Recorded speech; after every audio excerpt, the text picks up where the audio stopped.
We are concerned with a property, my lord, bearing number survey number 464, measuring 3 acres and 16 gundas. Kesare Grama, Kasba. Exactly, my lord. Exactly. Yes. My lord, this property was originally owned by one Ninga. Granted. Yes, my lord. It was granted and he was the owner. And he, my lord, had 3 sons, Mallaya, Mailaraya and Devaraju. My lord, Mallaya and Devaraj relinquished their right in favor of Mailaraya. That your lordship gets it, my lord, at serial number 2 in the list of dates. Relinquishment deed by Mallaya and Devaraju over survey number 464 in favor of Mailaraya. Therefore, my lord, Devaraju had no right. It was property was owned by Mailaraya. It is noted that Devaraju name is shown in the revenue entries after Ninga and the name of Mailaraya is not depicted in the revenue entries. Then, my lord, I am going to skip to a few things. Then your lordship may come to serial number 4. In 1991, Karnataka Urban Development Authority's incentive scheme for voluntary surrender of land rules 1991 came into force, while GO dated 29th of January 1994, retrospectively from the year 1991. According to the rules, a person is entitled to 4,800 square feet when the land is acquired between 3 acres to 4 acres. That is, my lord, they were entitled to, my lord, 2 sites. If the Between land is in excess of 3 acres. 3 acres. My lordship may look at the rules, my lord. Your lordship may look at the statement. All right. Yes. Then, my lord, please look at serial number 6. No, I'm going to skip a few dates, my lord. May not be. No, it is given only for the purpose of convenience. I'm narrate all the dates, no problem. But rules will go later. Very well, very well. Yes. Now, my lord, please look at serial number 6. Government of Karnataka acquisition of land for development of Devanuru 3rd phase by Muda, 3 acres 16 guntas of survey number 464 was mentioned in notification. Notification reflected late Sri Ninga's name. My lord, we have the notification is available for your lordship's consideration. Now, my lord, kindly see, interestingly, what happens is serial number 8. Devaraju sought for denotification of land. Devaraju was not the owner. No. Mailaraya was the owner. Exactly. Mailaraya was the owner because of the 1968 relinquishment. All right. Yes. Devaraju sought for denotification of the land. Endorsement of Muda recommending denotification of land, that is on 30th of August 1997. And now, my lord, final notification issued on 20th of August 1997 where this property is acquired. It is at serial number 40. It was not yet denotified. No. It was, in fact, this is the final notification.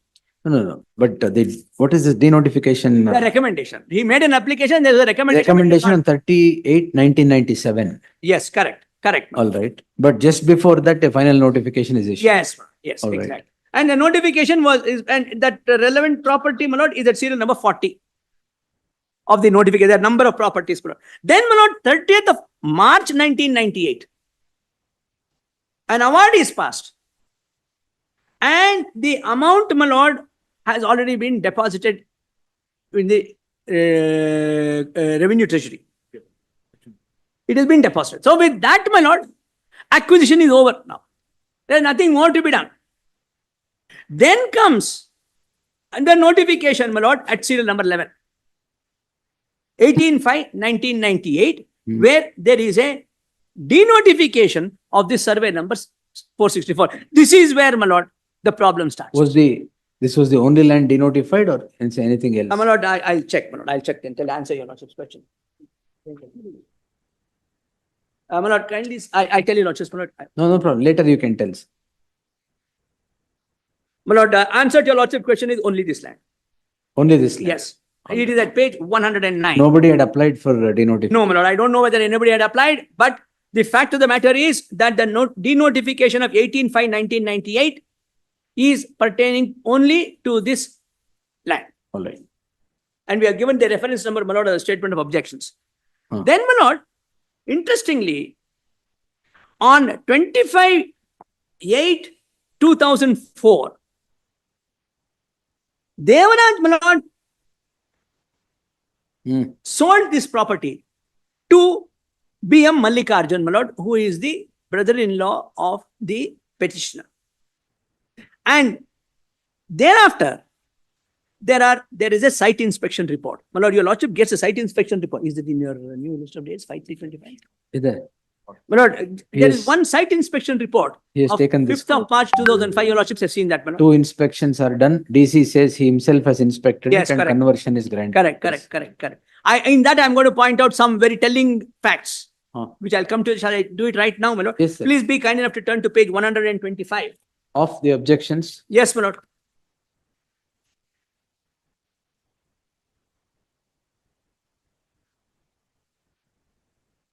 My lord, page 125 is a communication from the Tahsildar to the Deputy Commissioner dated 5/3/2005. Please be kind enough to turn to page 126.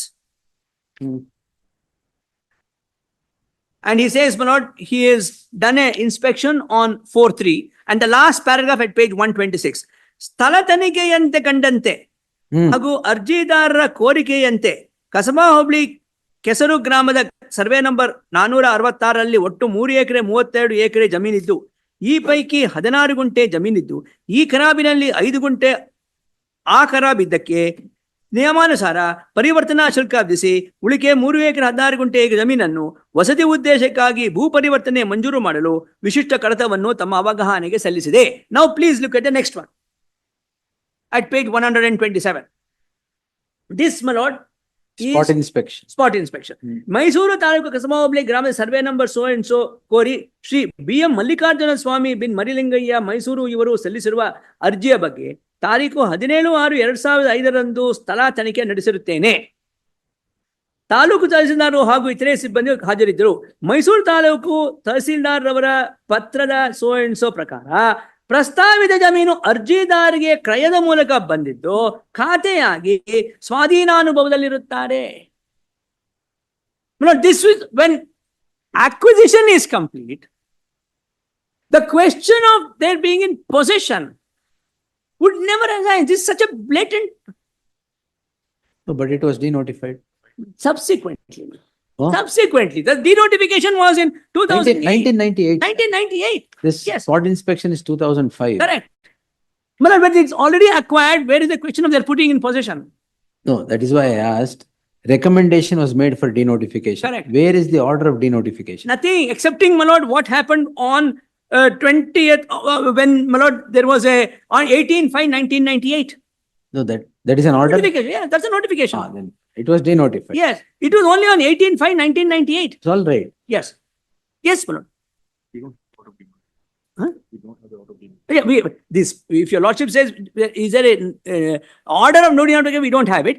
But Notification. notification is 18/5/1998. It is at page 109, which when your lordship asked me, is this the only property which has been denotified? My answer to your lordship's question was yes, that's the only property which has been denotified. Now,